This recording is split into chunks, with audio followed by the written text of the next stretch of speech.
করতে না পারে, স্পর্শ করতে না পারে, তাহলে একজন নারী একজন পুরুষকে কিভাবে বিবাহ অনুষ্ঠানে হলুদ মাখাতে পারে? বিবাহ অনুষ্ঠানে হলুদ মাখা হারাম, বিবাহ অনুষ্ঠানে হলুদ মাখা হারাম, বিবাহ অনুষ্ঠানে হলুদ মাখা হারাম। একজন নারী অপর কোনো পরপুরুষকে হলুদ মাখাতে পারে না, একজন নারী অপর কোনো পরপুরুষকে হলুদ মাখাতে পারে না, একজন নারী অপর কোনো পরপুরুষকে হলুদ মাখাতে পারে না। এরা বাজে নারী, এরা অসভ্য নারী, এরা অশিক্ষিত নারী, এদের বিদ্যা বুদ্ধি নেই, কথাই চূড়ান্ত। একজন নারী যদি অপর কোনো নারীকে টাচ করতে না পারে, তাহলে একজন ছেলেকে কিভাবে টাচ করতে পারে? রাসূল সাল্লাল্লাহু আলাইহি সাল্লাম বলেছেন, লা তুবাসিরুল মারাতুল মারাত ফাত্তানাতাহা লিজাওজিহা।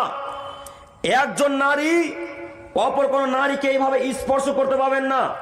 এদিকে তাকান সম্মানিত মা বোন, যুবক ভাই তুমিও তাকাও।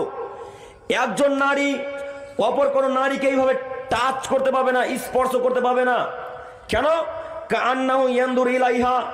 ওই নারী যদি অপর কোন নারীকে টাচ করে, স্পর্শ করে, তাহলে ওই নারী তার স্বামীকে রাত্রে গিয়ে বলবে, অমুক মহিলার শরীর এমন, অমুক মহিলার শরীর এমন, অমুক নারীর হাত এমন।